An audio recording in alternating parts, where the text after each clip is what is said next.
नमस्कार, स्वागत है आपका। आपके साथ मैं हूं श्वेता मिश्रा। कोरोना ने आज पूरी दुनिया को चपेट में ले रखा है। हर कोई इसके कहर से पीड़ित नजर आ रहा है। कोरोना की दूसरी लहर तो मानो जानलेवा बनकर सामने आई है और ऐसे में हर किसी के मन में सवाल उठ रहे हैं कि कैसे कोरोना से बचा जाए, या फिर मन में कई तरह की शंकाएं भी उठ रही हैं। लेकिन ध्यान रखें, डॉक्टर्स की सलाह के बिना कोई काम ना करें। अब ऐसे में जब बाहर भी नहीं जाना है और डॉक्टर से कंसल्ट भी करना है तो क्या करें? आपकी इसी समस्या का समाधान आपके अपने चैनल फर्स्ट इंडिया ने निकाला है, जिसका नाम है डियर डॉक्टर।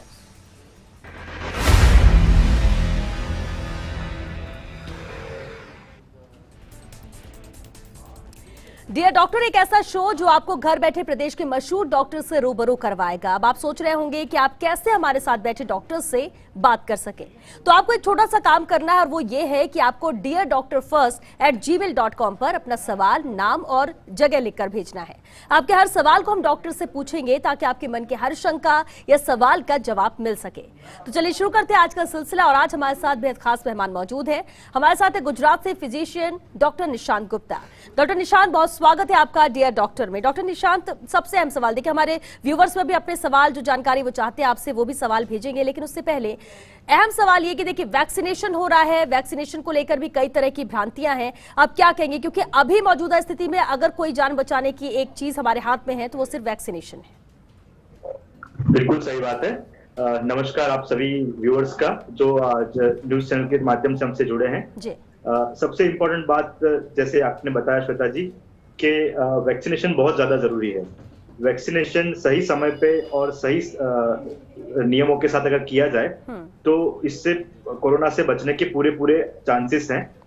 वैक्सीनेशन जब होता है तो उसके लिए गवर्नमेंट ने स्पेसिफिक एज लिमिट के लिए वैक्सीनेशन के स्लॉट्स खोल रखे हैं। उसमें जब भी आपका नंबर आता है, जब भी आप कुछ भी सिम्टम्स नहीं होते, जैसे कि आपको कभी फीवर नहीं है, बुखार नहीं है, अभी में आपको कोरोना के कोई लक्षण नहीं है, तो आप बिल्कुल जाकर अपने नंबर के हिसाब से वैक्सीन लगवा सकते हैं। वैक्सीन लगवाना बिल्कुल 100% सुरक्षित है। आप अपने फिजिशियन से एक बार सलाह लें, उनसे अगर आप निरोगी है तो बिल्कुल वैक्सीन ले लीजिए। और वैक्सीन लेने के बाद जो है आपको गवर्नमेंट से जो दवाई दी जाती है, कुछ फीवर वगैरह की दवाई वगैरह आप ले सकते हैं। 3 दिन तक आपको ख्याल रखना है कि मुझे कोई बुखार वगैरह नहीं आता। अगर कोई बुखार वगैरह आता है तो भी आपको उससे डरना घबराना कुछ नहीं है। बुखार आने का मतलब ये होता है कि आपकी वैक्सीन बराबर रूप से, सुचारू रूप से काम कर रही है और उसके बाद आप अगले डोज के लिए भी आके अपना वेट कर सकते हैं। जी, लेकिन डॉक्टर निशांत, अगर फीवर नहीं आया या कुछ भी नहीं हुआ तो भी ठीक है सब कुछ, क्योंकि एक सिम्टम्स तो माना जाता है कि फीवर आ गया यानी कि वो आपको सूट कर गई है, सब कुछ ठीक है। लेकिन अगर फीवर नहीं आया तब क्या समझे? ये भ्रांति गलत है। ऐसी कोई बात नहीं है। किसी का बॉडी सिस्टम जो होता है वो इम्यून सिस्टम वर्क करता है, तो कुछ कभी किसी को फीवर आ जाता है। मैं अगर अपनी बात करूं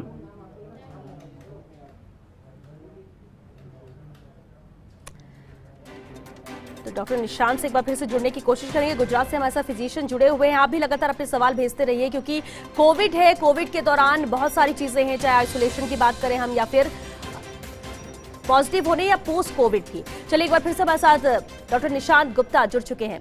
जी डॉक्टर निशांत, थोड़ा सा डिस्कनेक्ट हुए थे आप अभी, लेकिन एक चीज जरूर जानना चाहिए। आपने कहा कि सब कुछ ठीक है, जितनी भी ये सब सिर्फ भ्रांतियां हैं, फीवर आया या नहीं आया, लेकिन वैक्सीनेशन अभी बेहद जरूरी है। लेकिन वैक्सीन को लेकर भी कई सवाल उठ रहे हैं। वैक्सीन को लेकर भी लोगों को डाउट है, कोवैक्सीन ज्यादा बेहतर है, कोविशील्ड ज्यादा ठीक है, कौन सी वैक्सीन लगवाना चाहिए? इस डाउट को भी जरा क्लियर कीजिए। जी, मैं बिल्कुल अपनी तरफ से आपको बताना चाहूंगा कि हमारे जो साइंटिस्ट हैं, हमारे वैज्ञानिक हैं, हमारे डॉक्टर्स हैं, इन्होंने दोनों वैक्सीन का इक्वली टेस्ट किए हैं, चाहे वो कोवैक्सीन हो या कोविशील्ड हो। दोनों वैक्सीन बराबर से काम कर रही है। हमारे पास रेगुलर सारे पेशेंट्स आ रहे हैं, सारे लोग आ रहे हैं जिन्होंने दोनों वैक्सीन ले रखे थे।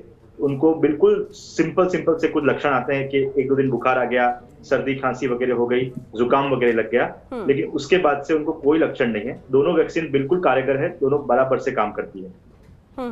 बिल्कुल ठीक है। लेकिन डॉक्टर निशांत, अब आपने कहा कि दोनों वैक्सीन बराबर से काम करती है। एक हमारा सवाल एक भेजा है हमारे व्यूवर मुकेश अग्रवाल ने, वो जानना चाहते हैं कि पहली डोज उन्होंने कोविशील्ड के लिए है, अगर हम दूसरी डोज कोवैक्सीन लगवाए तो क्या कोई प्रॉब्लम है, या जो भी वैक्सीन ले दोनों डोज सेम वैक्सीन लेनी है?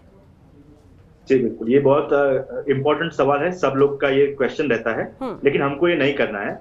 एक्चुअली इसीलिए वो सर्टिफिकेट हमें दिया जाता है कि आपका पहला वैक्सीन कौन सा था। अगर वो कोविशील्ड है तो आप दूसरा डोज भी कोविशील्ड ही लगवाएं, अगर वो कोवैक्सीन है तो आप दूसरा डोज भी कोवैक्सीन ही लगवाएं, तभी जाके वो वैक्सीन आपके लिए काम करेगी।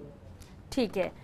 और लेकिन इसके अलावा भी देखिए, वैक्सीन को लेकर आपने भी कहा कि इसको लेकर डाउट तो था, जो आपने क्लियर किया है, लेकिन एक अहम बात है रेमडेसिविर इंजेक्शन को लेकर। हालांकि बार बार हम चर्चा भी करते हैं, बात भी करते हैं, लेकिन इसके बावजूद भी लोग समझने को तैयार नहीं है और सिर्फ इस इंजेक्शन के पीछे भाग रहे हैं, जिससे अवेलेबिलिटी भी नहीं है और ब्लैक मार्केटिंग भी हो रही है।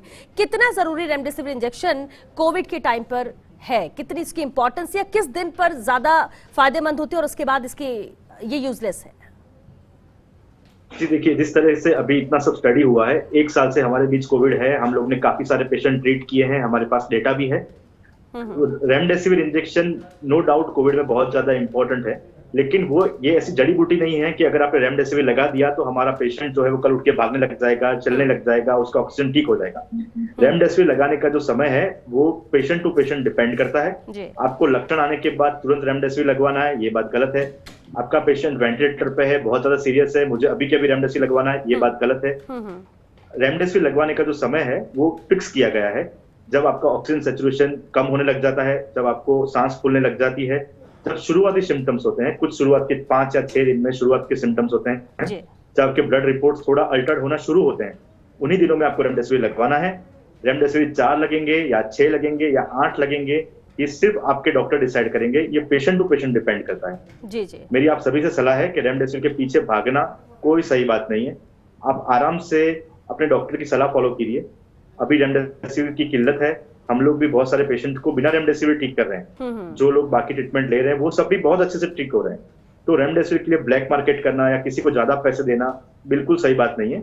आप वेट कीजिए, रेमडेसिविर के बिना भी आप ठीक हो सकते हैं, और अगर जरूरत होगी तो आपके डॉक्टर आपको बिल्कुल वो रेमडेसिविर इंजेक्शन देंगे। जी बिल्कुल।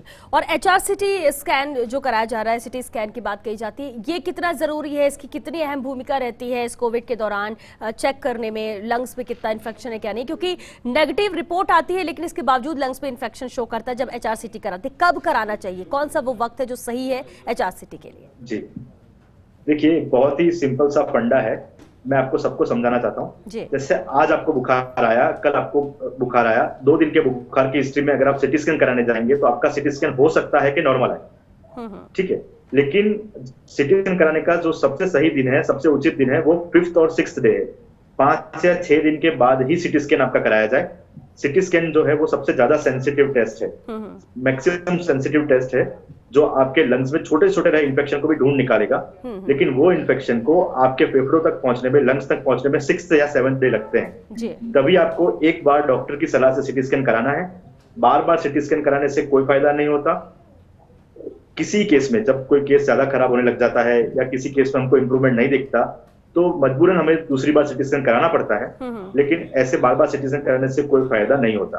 बिल्कुल हो सकता है कि आपका RT-PCR टेस्ट नेगेटिव आया हो, क्योंकि उसकी सेंसिटिविटी सिटी स्कैन से थोड़ी सी कम है, ठीक है। तो ऐसा हो सकता है कि RT-PCR नेगेटिव आया हो, सिटी स्कैन में आपको इन्फेक्शन दिखा है, लेकिन वो कोई गलत बात नहीं है। ना उसमें RT-PCR गलत है, ना सिटी स्कैन कोई बहुत बड़ी बात हो गई है, ठीक है। सिटी स्कैन का सेंसिटिविटी ज्यादा है, इसलिए आपको 6th डे के बाद अगर आपको सिम्टम रहते हैं तो आपको सिटी स्कैन डॉक्टर की सलाह के हिसाब से कराना है। जी बिल्कुल। और इसी से रिलेटेड दामोदर वर्मा है हमारे व्यूवर, उनका सवाल है कि HRCT स्कैन स्कोर जो है वो उनका 11 है, क्या 11 होने पर व्यक्ति पॉजिटिव माना जाता है? जी, HRCT के स्कोरिंग सिस्टम जो है, हमारे देश में 2 तरह के सिस्टम चल रहे हैं जी। एक आउट ऑफ 40 है, एक आउट ऑफ 25 है। इसके हिसाब से आपको आपका सिस्टम पता करना है। अगर आपका स्कोर 25 में से 11 है तो आप वो समझ सकते हैं कि आपके 50% जितने लंग्स में थोड़ा सा इन्फेक्शन तो है, और आपको ये रिपोर्ट पॉजिटिव ही माना जाएगा। अगर 40 में से ये स्कोर है तो आप समझ लीजिए कि आपका 20% जितना इन्फेक्शन है, इन्फेक्शन की मात्रा थोड़ी कम है, लेकिन फिर भी अगर HRCT में आपका स्कोर 11 है तो आप पॉजिटिव हैं, बिल्कुल पॉजिटिव हैं। बिल्कुल। उदेश कुमार है हमारे एक व्यूवर, राजस्थान श्री गंगानगर से हैं। उनका सवाल ये कि आज ही उन्होंने एक कोरोना पेशेंट को अस्पताल में भर्ती करवाया है, ऐसे में क्या उन्हें भी खतरा है?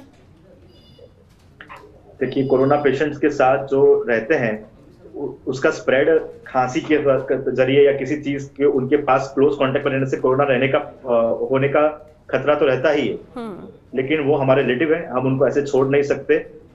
जब भी आप उनके पास जाएं, उनकी सेवा करें, उनके साथ रहें, तो सैनिटाइजेशन मेजर्स का यूज करें, जैसे कि ग्लव्स पहने, हो सकता है तो PP किट पहने, फेस पे मास्क पहने, और जब भी उनसे मिलकर आए या जब भी उनसे बात करें तो एक डिस्टेंस बना के रखें, हाथ पैर को सैनिटाइज करें। जी जी। इससे कोविड होने की संभावना कम हो जाती है, लेकिन हो सकता है कि आप उनके पास रह रहे हैं तो काश कभी आपको इन्फेक्शन लग भी सकता है। बिल्कुल। और देगाना से श्यामलाल जी हैं, जिनका सवाल ये है कि 2-3 दिन से इन्हें बुखार है, भूख भी नहीं लग रही है, ऐसे में क्या उनको कोरोना हो सकता है? क्या इसके लिए आरटीपीसीआर टेस्ट अभी करा लेना चाहिए, क्योंकि 2-3 दिन का वक्त हो चुका है? जी, 2-3 दिन का वक्त हो चुका है। आपको सिम्टम्स जो है, आजकल हम लोग हर एक बुखार को कोविड पकड़ के ही चल रहे हैं। आपको अभी आरटीपीसीआर नहीं कराना है, पहले आपको गवर्नमेंट का जो रैपिड एंटीजन टेस्ट है वो करवाना है। रैपिड एंटीजन टेस्ट जो होता है वो तुरंत पॉजिटिव आता है 2 या 3 दिन के अंदर, और उसकी रिपोर्ट हमको खड़े खड़े तुरंत मिल जाती है। ठीक है, अगर रैपिड एंटीजन टेस्ट पॉजिटिव आ गया तो आप आरटीपीसीआर नहीं करेंगे तो भी ठीक है, कोई बात नहीं, क्योंकि आरटीपीसीआर कुछ समय लगता है, बड़े बड़े सेंटर में हो पाता है, तो उसका रिपोर्ट आने में वक्त लग जाता है। मैं आपको सजेस्ट करूंगा कि आप डॉक्टर से सलाह लीजिए और पहले रैपिड एंटीजन टेस्ट करवाइए। जी बिल्कुल। प्रवीण कुमार है, जिनका सवाल है डॉक्टर निशांत, वो जानना चाहते हैं कि अजमेर से है वो, उनकी पत्नी 1 साल की बच्ची भी है, उसको दूध पिलाती है, तो क्या वो कोविड का इंजेक्शन वैक्सीन लगवा सकती हैं या नहीं? जी देखिए, अभी नई गाइडलाइंस जो आई है उसके हिसाब से अगर आप ब्रेस्ट फीडिंग करा रहे हैं, 1 साल की बच्ची है, तो भी आप वैक्सीन लगवा सकते हैं, उसमें कोई नुकसानी की बात नहीं है। लेकिन इससे पहले आपको अपने जो गायनेकोलॉजिस्ट डॉक्टर हैं उनसे एक बार मिलना होगा, उनसे एक बार अनुमति लेनी होगी, वो आपका चेकअप करेंगे, वो एक बार आपको देखकर बताएंगे कि हाँ बिल्कुल स्वस्थ हैं, आप वैक्सीन ले सकते हैं, तो आप वैक्सीन बिल्कुल ले सकते हैं। बिल्कुल ठीक है। लेकिन वैक्सीन को लेकर तो ठीक है डॉक्टर, हर डॉक्टर ये भी कहते हैं कि कोई भी बीमारी है तो भी आप वैक्सीन लगवाएं, और ऐसे लोगों को ज्यादा जरूरत है। लेकिन जब हम कोविड की बात करते हैं, इन्फेक्शन, और क्योंकि ये सेकेंड वेव है, ज्यादा खतरनाक है ऐसा कहा भी जा रहा है और नजर भी आ रहा है जिस तरह के आंकड़े सामने आ रहे हैं, कितना अलर्ट होम आइसोलेशन में रहने वाले लोगों को होना चाहिए इसके मद्देनजर, अगर वो पॉजिटिव आए हैं और होम आइसोलेशन में? देखिए, होम आइसोलेशन में रह के बहुत सारे मरीज बिल्कुल ठीक हो जाते हैं जी, लेकिन उसके लिए आपको ध्यान से इतना रखना है कि आपको छोटा सा पल्स ऑक्सीमीटर अपने पास रखना है, एक थर्मोमीटर अपने पास रखना है, और उसमें रेगुलरली हर 4 घंटे 6 घंटे पे अपना ऑक्सीजन लेवल मापते रहें, अपना टेम्परेचर मापते रहें, डॉक्टर ने जो दवाई दी है वो लेते रहें। जो घरेलू चीजें हैं जैसे कि हल्दी वाला दूध है, कोई काढ़ा है, या कोई घरेलू आयुर्वेदिक दवाइयां हैं, वो भी आप ले सकते हैं, बिल्कुल ले सकते हैं। लेकिन जब आपको ध्यान तब रखना है कि अगर आपका जो बेसलाइन ऑक्सीजन सैचुरेशन है वो 95-97 अगर रहता है, तो उसमें 3-4% की कटौती अगर एक साथ होती है, आपको सांस फूलने लग जाती है, किन्हीं कारणों से आपका बुखार 3 दिन 4 दिन तक कम नहीं होता है, तो फिर आपको जाके डॉक्टर को दिखाना है। अदरवाइज आप मेडिसिन लेते रहें, घर पे स्वस्थ रहें और आइसोलेशन में रहें, तो आप ठीक हो सकते हैं। बिल्कुल। हेमंत सिंह ही हैं जो ये जानना चाहते हैं कि उनके गले में बार बार टॉन्सिल्स रहता है, कफ भी रहता है, ऐसे में क्या ट्रीटमेंट, क्योंकि ये सिम्टम्स कोविड के भी रहते हैं लेकिन उनको अक्सर ऐसी दिक्कतें होती हैं, तो क्या उसका कोई वो देसी इलाज कर सकते हैं? क्या बबूल की छाल से गरारे करने से आराम मिल सकता है, या फिर इसकी कोई पर्टिकुलर मेडिसिन ही लेना जरूरी है? कि टॉन्सिल का जो उपाय है वो एक ईएनटी डॉक्टर बहुत अच्छे से बता सकते हैं, जो कान नाक गले के स्पेशलिस्ट होते हैं, थ्रोट के स्पेशलिस्ट होते हैं, वो बिल्कुल बता सकते हैं। लेकिन हाँ, आयुर्वेदिक दवाइयों से कोई परहेजी नहीं हो सकती है। आप चाहें तो आयुर्वेदिक दवाइयां, अपने घरेलू उपाय सब कुछ कर सकते हैं, लेकिन एक बार ईएनटी डॉक्टर से परामर्श करना चाहिए, वो आपको इसका सही और लंबे वक्त तक चलने वाला अच्छा उपाय बताएंगे। जी बिल्कुल। और जयपुर से महेश जांगिड़ है जो ये जानना चाहते हैं कि अगर किसी को शुगर या थायराइड है तो क्या वो कोविड वैक्सीन लगवा सकते हैं या नहीं? 1 साल पहले इनका किडनी ट्रांसप्लांट भी हुआ है। जी, अगर शुगर और थायराइड है तो आप वैक्सीन बिल्कुल लगवा सकते हैं, प्रोवाइडेड कि वो आपके रिपोर्ट अभी लेटेस्ट हुए हो और आपका शुगर और थायराइड बिल्कुल कंट्रोल में रहता हो। लेकिन सबसे इंपॉर्टेंट बात यह कि रीनल ट्रांसप्लांट वाले, जो किडनी ट्रांसप्लांट वाले मरीज होते हैं, वो बहुत ज्यादा सेंसिटिव होते हैं, उनको बहुत सारी इम्यूनोमॉड्यूलेटर दवाइयां चल रही होती है, चल रहे होते हैं, तो उनको अपने किडनी ट्रांसप्लांट वाले डॉक्टर से बिल्कुल कंसल्ट करना है। अगर उनकी अनुमति है तो ही आपको इंजेक्शन लेना है, तो ही आपको वैक्सीन लेनी है, ठीक है। अदरवाइज किडनी ट्रांसप्लांट वाले मरीज बिना उनके अनुमति के वैक्सीन नहीं ले सकते। बिल्कुल। और जयपुर से प्रवीण है, डॉक्टर निशांत, जो जानना चाहते हैं कि उन्हें माइनर अटैक भी आ चुका है, उनका बीपी भी हाई रहता है, ऐसे सिचुएशन में भी क्या वो वैक्सीन लगवा सकते हैं या फिर डॉक्टर से सजेशन लेना पड़ेगा? जी, मेरा आपसे एकदम क्लियर गाइडलाइंस है। देखिए, आप सभी लोग वैक्सीन के बारे में एक चीज सुनिश्चित रखिए, वैक्सीन लेने का कोई कॉन्ट्रा इंडिकेशन नहीं है। हार्ट अटैक होना या ब्लड प्रेशर हाई होना, ये कोई वैक्सीन लेने का कॉन्ट्रा इंडिकेशन नहीं है। सिर्फ एक गवर्नमेंट की तरफ से साफ गाइडलाइन है कि अगर आपको कुछ भी कोमोर्बिड कंडीशन है, कोमोर्बिड कंडीशन में मतलब डायबिटीज है, ब्लड प्रेशर है, आपको थायराइड है, आपको अटैक आया है, आपका कोई ऑपरेशन हुआ है, ऐसे सब केसेस को हाई रिस्क कहा जाता है। उन केसेस को अपने फिजिशियन से पहले कंसल्ट करना है और कंसल्ट करने के बाद ही वैक्सीन लेनी है। ठीक है, पहले अपने डॉक्टर से कंसल्ट करें और उसके बाद फिर ये वैक्सीन लगाने के लिए जाए। बिल्कुल, किसी तरह की रिस्क लेने की जरूरत नहीं है। डॉक्टर निशांत, कोविड के समय जब हम कोविड पॉजिटिव होते हैं तो हमें जो चीज़ें कही जाती है ज़्यादातर गर्म चीज़ें, ताकि आपका गला ठीक रहे, थ्रोट में इन्फेक्शन भी खत्म हो, गर्म पानी हो या हल्दी दूध पीने की बात कही जाती है, मेडिसिन तो रहती है। लेकिन क्या इस दौरान छाछ और दही भी खा सकते हैं क्या? महेश जांगीर ये जानना चाहते हैं जयपुर से। जी देखिए, हम लोग कभी खाने पीने की कोई परहेजी नहीं बताते हैं जी। आप बाजार से मिलने वाला कोई सामान न खाएं। छाछ दही अगर आपके घर पे बनता है तो वो बहुत स्वस्थ है, बहुत अच्छा है, वो आपके लिए बहुत हेल्दी है, तो आप बिल्कुल वो अच्छे से घर पे बना हुआ छाछ दही खा सकते हैं। लेकिन वो ठंडा नहीं होना चाहिए, फ्रिज में रखा हुआ नहीं होना चाहिए। घर पे बनी हुई हर चीज का आप अच्छे से सेवन कर सकते हैं, वो बहुत न्यूट्रिशियस होती है, उससे बहुत फायदा होता है। जी। अब डॉक्टर, क्योंकि ठंड के वक्त तो ठीक है, ज्यादा से ज्यादा गर्म चीजें खानी होती थी, लेकिन अभी गर्मी का वक्त भी, और ऐसे में भी यही प्रेफर किया जाता है कि गर्म पानी पिया जाए। दक्ष ददानी है जो जानना चाहते हैं कि कितने गिलास गर्म पानी पीना चाहिए अभी फिलहाल, छोटे बच्चों का भी अगर उनकी भी बात करें तो। देखिए, गर्म पानी पीना कोई इतना जरूरी नहीं है, कंपलसरी नहीं है जी। हम गर्म पानी पीने की सलाह उन्हीं को देते हैं कि जो लोग का गला खराब होता है, थ्रोट में कंजेशन होता है, वो लोग चाहे गर्म पानी पी सकते हैं। एक गुनगुना सा गर्म पानी आप अपने पास रखिए, रूटीन पानी की जगह थोड़ा सा गुनगुना पानी पिए।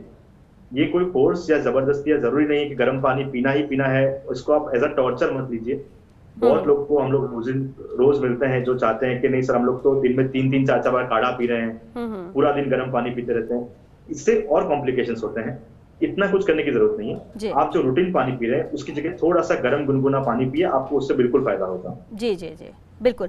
डॉक्टर निशांत, पंजाब से हैं किरण बाला, जो ये जानना चाहते हैं कि कोरोना पेशेंट के संपर्क में आने के बाद अगर भाप लिया जाए या फिर तुरंत नहा लिया जाए तो इसके बाद भी क्या खतरा बना रहता है, जबकि आपको पहले पता नहीं कि आप उनके कांटेक्ट में आए हुए थे? खतरा बिल्कुल बना रहता है। हमें पता रहता है कि हम लोग किसी कोरोना पेशेंट के कांटेक्ट में आए हैं, लेकिन उससे डरने की कोई बात नहीं है। ऐसा नहीं है कि आप किसी पेशेंट के कांटेक्ट में आए और आपने भाप ले ली तो मिट जाएगा, या आपने भाप नहीं ली तो आपको कुछ नहीं होगा। ऐसे करके आपको सिर्फ अपने सिम्टम्स पे ध्यान रखना है 3 दिन 4 दिन तक, कि भाई आप किसी पेशेंट के क्लोज कांटेक्ट में आए, और अगर आप कोई सिम्टम डेवलप करते हैं, जैसे कि आपको फीवर आ जाता है या सर्दी खांसी हो जाती है या आपको सांस लेने में दिक्कत हो जाती है, तो आपको जाके अपना टेस्ट वगैरह कराना है। अदरवाइज ऐसे डर जाने की बात नहीं है, किसी के कांटेक्ट में आने से कोरोना तुरंत नहीं हो जाता है।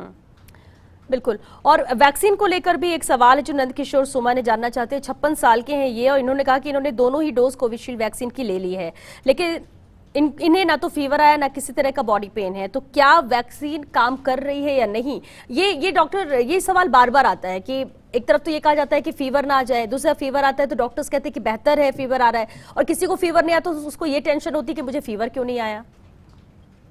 जी देखिए, आपको घबराने की कोई बात नहीं है। आपने वैक्सीन के दोनों डोज लिए हैं, चाहे आपको कोई सिम्टम नहीं आया, लेकिन आपकी वैक्सीन बिल्कुल काम कर रही है। मैं जिस तरह से मान सकता हूँ कि अभी तक आपको कोविड नहीं हुआ दोनों वैक्सीन लेने के बाद, तो यू शुड बी थैंकफुल। आपको थैंक्स मानना है, भगवान का बड़ा शुक्रिया है कि दोनों वैक्सीन लेने के कारण ही आपको कोई सिम्टम नहीं आया और इसीलिए आपको कोरोना नहीं हुआ है। फीवर आना या नहीं आना ये कोई क्राइटेरिया नहीं है। आपने दोनों वैक्सीन ली है, आप बिल्कुल सेफ हैं, आप घबराइए मत। चलिए, सेफ हैं, और इसलिए आपके लिए तो बिल्कुल चिंता की बात नहीं है, क्योंकि वैक्सीन लगवाना जरूरी है। फीवर आया है नहीं आया कोई दिक्कत नहीं हो रही, तो ये तो और अच्छी बात है और इसके लिए डरना नहीं है। लेकिन हाँ, अगर कोई बहुत ज्यादा ऐसी क्रिटिकल बीमारी हो तो एक बार डॉक्टर से कंसल्ट करें, लेकिन वैक्सीन जरूर लगवाए, जिस तरह से सभी डॉक्टर्स भी सजेस्ट कर रहे हैं। डॉक्टर श्यामलाल हैं जो जानना ये चाहते हैं कि कोरोना बीमारी से अगर कोई रिकवर हो चुका है तो क्या 1 महीने के अंदर उसे दोबारा कोरोना हो सकता है क्या, अगर एक बार रिकवरी हो चुकी है? जी देखिए, अभी कुछ केसेस ऐसे देखे गए हैं कि पेशेंट को कोरोना पॉजिटिव होने के बाद कुछ दिन बाद वापस से टेस्ट पॉजिटिव आता है। हम लोग टेस्ट नहीं देखते। टेस्ट में ऐसा होता है कि अगर आप आरटीपीसीआर आज कराते हैं और पॉजिटिव आ गए तो हो सकता है कुछ महीनों तक आपके बॉडी में आरटीपीसीआर पॉजिटिव आता रहे, क्योंकि वो डेड वायरस होता है, वो पॉजिटिव आता है।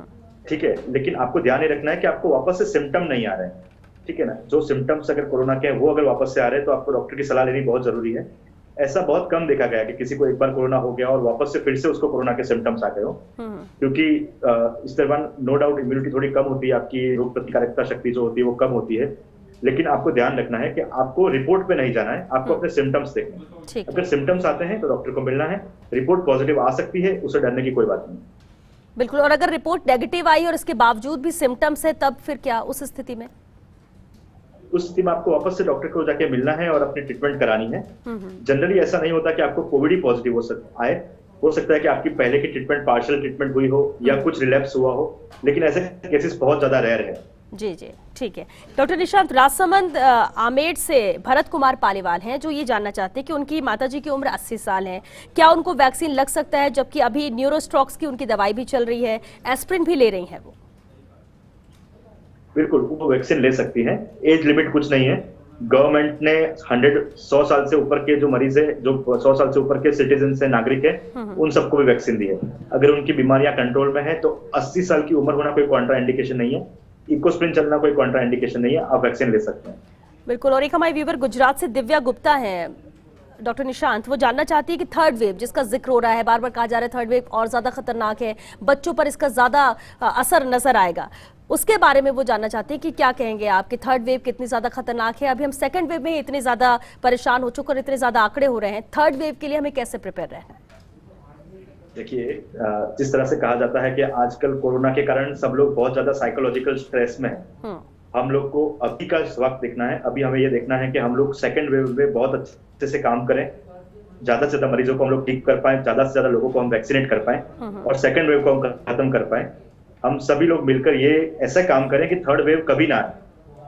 अभी गवर्नमेंट और जो साइंटिस्ट है वो लोग थर्ड वेव के बारे में प्रेडिक्शंस कर रहे हैं और ये स्टडी कर रहे हैं कि अगर थर्ड वेव आएगी तो क्या होगा, ठीक है ना।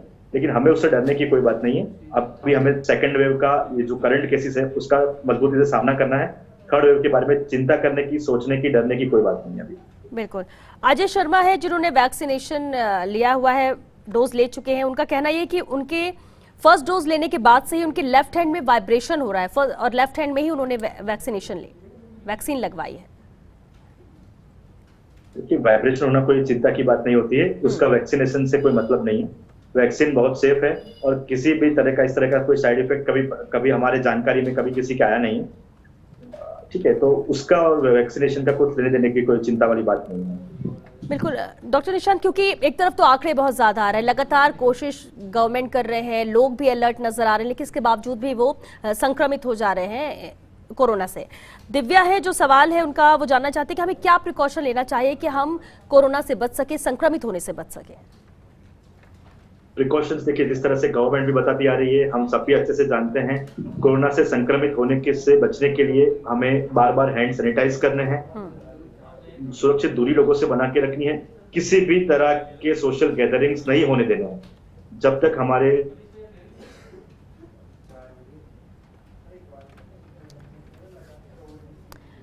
बिल्कुल। तो बचाव अगर रखना है और आप चाहते हैं कि आप संक्रमित ना हो, तो बार बार ही कहा जाता है कि मास्क पहनकर रखिए, बल्कि डबल मास्किंग कीजिए और 2 गज की दूरी बनाकर रखिए, डिस्टेंस यहाँ पर मेंटेन रखिए, जरूरी ना हो तो घर से बाहर आप ना निकले, सोशल गैदरिंग में शामिल ना हो। जैसे डॉक्टर निशांत भी बता रहे थे, ये कुछ अहम चीजें हैं जिसकी पालना की जाए तो बहुत हद तक आप खुद को सुरक्षित रख सकते हैं कोविड से। डॉक्टर निशांत हमारे साथ लगातार बने हुए हैं और हमारे व्यूवर्स भी जो अपने सवाल हमें मेल के जरिए भेज रहे हैं। प्रदीप कुमार नामदेव है जो जानना ये चाहते हैं कि उनके पिताजी पॉजिटिव है, आज 11 दिन हो चुका है उन्हें होम आइसोलेशन में, उनको बुखार जुकाम कुछ नहीं था पहले, उनके सरदर्द भी नहीं जा रहा है और गले से खराश भी कम नहीं हो रही है, जबकि 11 दिन बीत चुके हैं, क्या करना चाहिए? इन 11 दिनों में उन्होंने क्या ट्रीटमेंट ली है वो बहुत ज्यादा जरूरी है। हमें देखना है कि उन्होंने ट्रीटमेंट बराबर से हुई है या नहीं हुई है। अगर ब्लड रिपोर्ट्स नहीं हुए हैं तो वापस से एक बार ब्लड रिपोर्ट्स करा के देखने हैं। जो गले की खराश और खांसी है वो कोरोना के मरीजों में काफी लंबे वक्त तक रह जाती है, उसमें डरने वाली कोई बात नहीं है। लेकिन अगर आपको फिर भी लग रहा है कि नहीं, आपके कुछ लक्षण है जो नहीं मिट पा रहे हैं, तो आप वापस से अपने प्राइमरी कंसल्टेंट से, फिजिशियन से वापस से मिलिए, वो आपको जरूर इसके लिए जरूरी दवा वगैरह देंगे। बिल्कुल। और ये जानना ये भी चाहते हैं कि होम आइसोलेशन में रूम कैसा होना चाहिए, क्योंकि धूप आती है, धूप की वजह से रूम गर्म होता है, क्या उसके लिए भी पर्टिकुलर रूम पर भी ध्यान देना है कि हम कहाँ पर रह रहे हैं? जी नहीं, रूम बिल्कुल हमारा नॉर्मल रूम होना चाहिए। हम एसी यूज करने का रिकमेंडेशन नहीं करते। आप चाहें तो कुछ समय के लिए घर में रूम 1-2 घंटे के रूम में एसी यूज कर सकते हैं, लेकिन जो उसकी खिड़कियां हैं, दरवाजे खुले होने चाहिए, रूम में अच्छे से हवा उजाला आना चाहिए, तो इससे इंसान काफी फ्रेश फील करता है और हम रूटीन जीवन जी सकते हैं। बिल्कुल।